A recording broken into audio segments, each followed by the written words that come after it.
Hi everyone and welcome back. I just want to say before jumping into today's video a massive thank you to anyone who has subscribed up until now. Whether you subscribed 10 seconds ago or you've been here since the beginning, I truly do value every single one of you. And I just want to briefly mention that since my last video has uploaded and from this morning I have near enough doubled my subscribers, so it's crazy, and I just wanted to say a huge thank you to anyone who has subscribed till now. And if you're new, please do subscribe because it truly is the best feeling in the world. And I just also want to say that I am posting videos more regularly, hopefully every week, and when I sort out my software and kind of am a little bit more familiar with my setup and filming, hopefully that can be improved to 2 videos a week. So please do subscribe because you will be the first to be notified of new videos. So the first thing I want to speak about is this. It's by Morphe, it's their eyeshadow palette, and I'll give you a second to guess which one it is because it's of course the Morphe 350.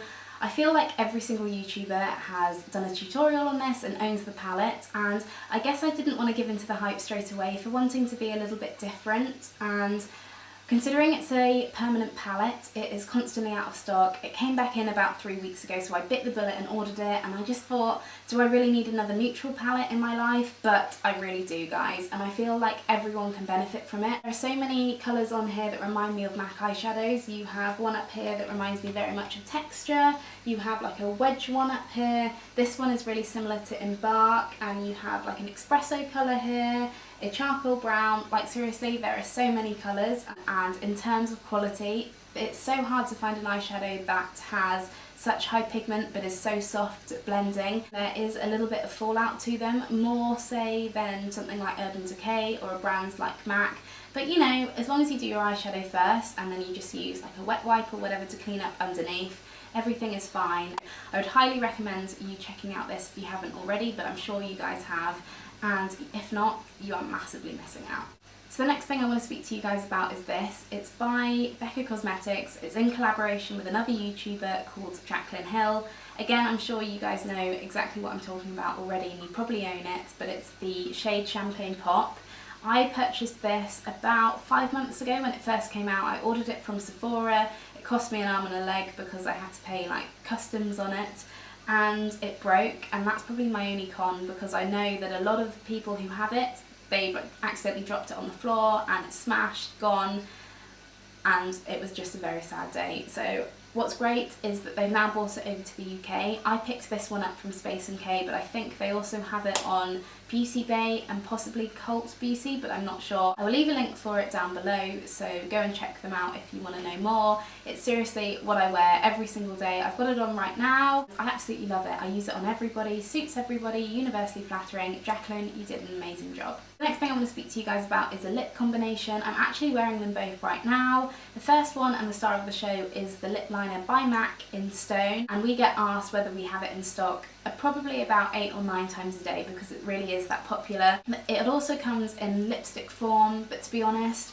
lip liner just works a little bit better for me, and I don't think I would wear the lipstick all that often, so I went for the lip liner choice, and I paired it with this. It's by Fleur De Force and it's in the shade 020 written in the stars, just to kind of mute it down a little bit and make it a bit more wearable. Considering this look is a little bit out there, I've worn this probably 3 or 4 times in the last 2 weeks, so it really is a testament that anyone can pull this off. And yeah, I've really been enjoying it, and I get so many compliments when I'm wearing it too. And for those of you wondering, because the lip liner is out of stock all the time, I actually purchased mine from maccosmetics.co.uk, so go ahead and order it online because you will be waiting forever in a store.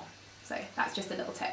Prep and Prime Natural Radiance Primer in the shade Radiant Yellow. As far as I know, I think they also have a Radiant Pink one, but obviously I picked up the yellow one because I am more yellow toned.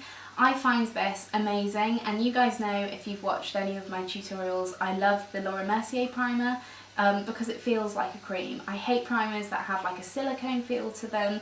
I'm naturally quite dry to normal, so I prefer something which is moisturising and feels like my skin is getting the right hydration that it needs.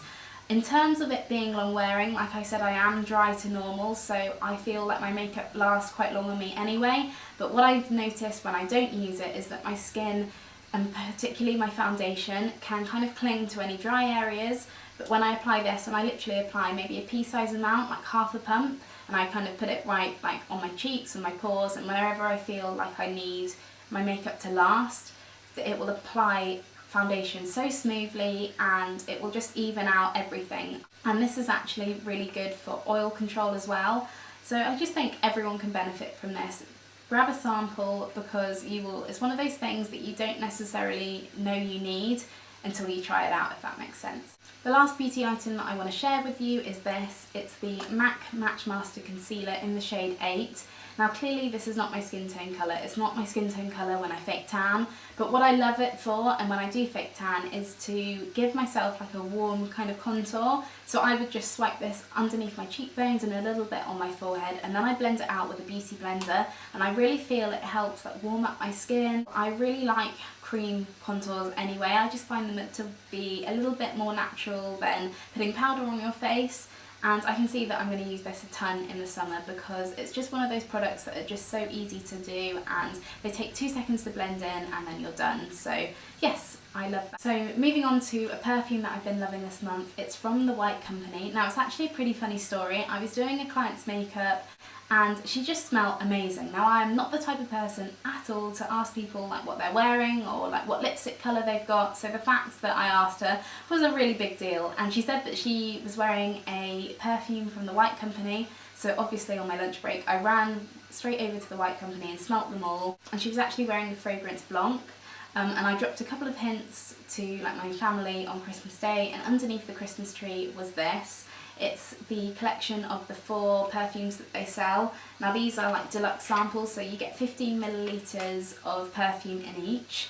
And we have Blanc, Noir, Day and Night. Now I'm not sure whether this is seasonal, I presume it is, and I presume they only bought it out for Christmas.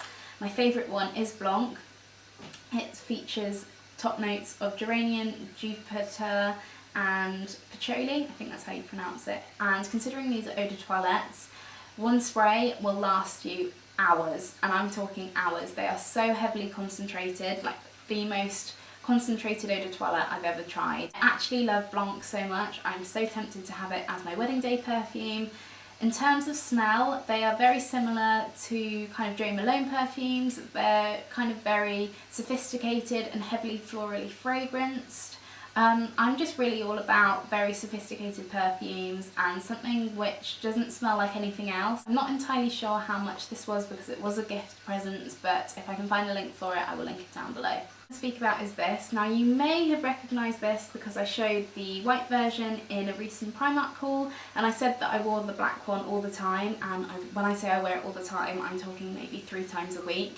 And I actually have 2 of them because I'm worried that one of them might be dirty and I might just need to wear one, so I bought 2 so that one is always like clean and ready to like wear in my wardrobe.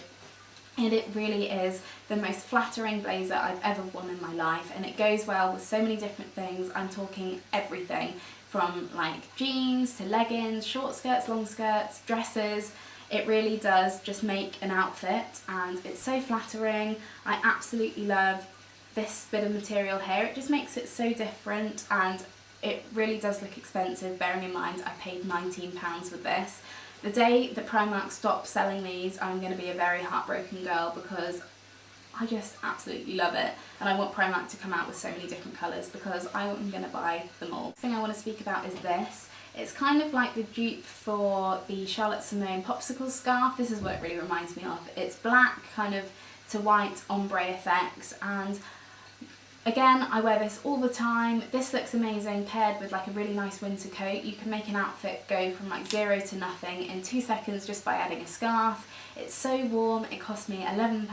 I picked this up probably about 5 or 6 weeks ago, but I have seen that they are doing something really similar in Primark at the moment, so I'd highly recommend you checking them out. And I mean, they are just so super cozy, and yeah, I love them a lot. I also want to mention that I have been drinking so much water this month, and I really have seen a huge difference not only in my skin, but I feel like it's also really aided my weight loss. I'm really trying to tone up and shed a few pounds before my wedding, and in actual fact I've shed around about £11 since I started this, I started like my diet on the 4th of January, and I've just been cutting out like loads of rubbish and kind of like ready meals and takeaways and stuff like that, and really made a conscious effort to eat healthily. Try it with like some lemon or cucumber. It gives such an amazing taste, and it's so much better for you than going to the shops and kind of picking up any bottled water, because that is still full of like sugar and just loads of nasty. So the last thing that I want to mention before I go is a TV show. Now I know this TV show is really controversial, but I just have to mention it because I really have been watching it religiously since it started. It is of course Celebrity Big Brother, and I have just been so obsessed with it. You literally cannot write the script. From things that happened with David Guest and things that happened with the whole Steph and Jeremy situation is hilarious, and I have just thought that this series was the best series yet. Now in terms of who I want to win, of course I kind of want Scotty T to win, because he is just such a nice guy and he's completely different to his character on Geordie Shore. I think it finishes on Friday, so let me know who you want your winner to be and what you think of it, whether you watch it at all. So that rounds up everything that I've been loving for January, and I will see you guys in my next video. Before I go, please do let me know down below if you want any video ideas or requests, because I kind of want to post videos that you guys want to see, and I will see you all in my next video. Bye!